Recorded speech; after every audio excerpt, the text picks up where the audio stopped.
Hi, this is Jay Sinclair, broadcasting from an undisclosed location. This clip is from my personal archives, File 69, codename Shave Cooter. The right stuff. But there is another side to Cooper's lifetime in aviation. One that for years he would only discuss with close friends, until now. It involves his personal encounters with UFOs. For him, it began in 1951 while flying in Europe for the U.S. Air Force. There, Cooper and other pilots witnessed an incident that has never been officially explained. A vast armada of UFOs flying in formation at extremely high altitudes. Recently, Yolanda Gaskin spoke with Gordon Cooper. In this exclusive interview, Colonel Cooper spoke for the first time on television about his encounters with UFOs. I read about this incident you had in 1951, and you said you saw literally hundreds of unidentifiable flying objects. Yes, they were flying quite high. How high we couldn't tell because we couldn't get anywhere near their altitude. But they were either very large craft way up or smaller craft still well above what we could get to. For a day and a half, all of this happened. But then no one wanted to talk about it.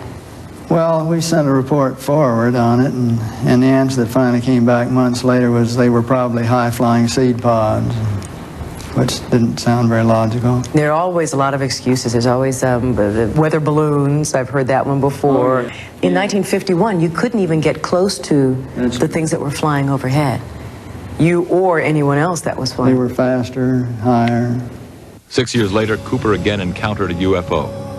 This one definitely was not a weather balloon. While supervising flight testing in Edwards Air Force Base, his military camera crew actually filmed an unidentified saucer-shaped object landing near the site.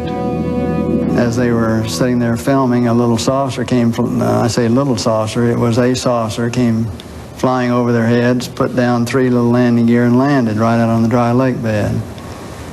And they picked up their cameras and started over toward it, filming as they went.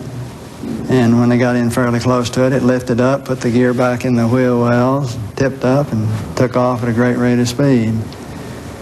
And so they came into my office and told me what had happened, and I sent them over to develop the film.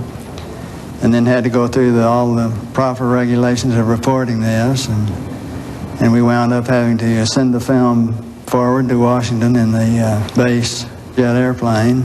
And I don't know whether anyone's ever seen it since. Now, the vehicle that you just described, how similar was it to the very first sighting that you had back in 1951? Quite similar. It was basically the same plan-form vehicle. They were double saucer, lenticular. But if you're going to be going in and out of atmospheres like Earth or other places might have, you certainly need a little more aerodynamic type of vehicle. And the saucer has the capability of going through the air at tremendous rates of speed and handling the bow and trailing wave without making shock waves. So it can be very silent while traveling at big rates of speed through the atmosphere. But sightings of UFOs weren't limited to the military. Cooper has commercial airline colleagues who've also seen UFOs.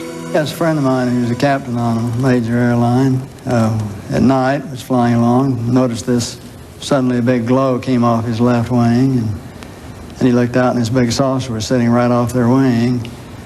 And so he turned slide toward and it moved away, and turned back and it moved back in position, and turned to his co-pilot and said, do you see what I see? And he said, oh God, yeah, I do. And it trailed along with him for quite a period of time, then tipped up, climbed very steeply away.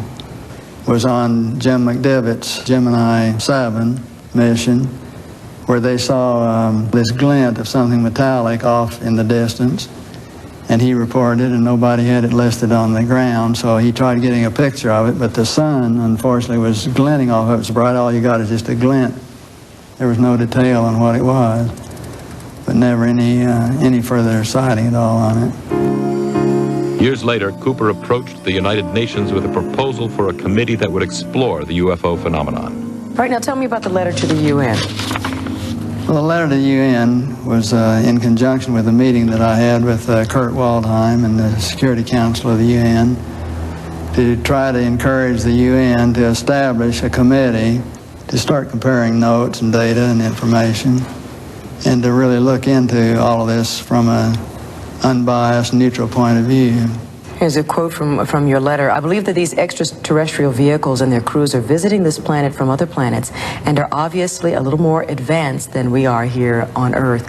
And are you saying that's exactly why governments have been trying to keep this information private, because of that obvious advancement? Very possibly, right.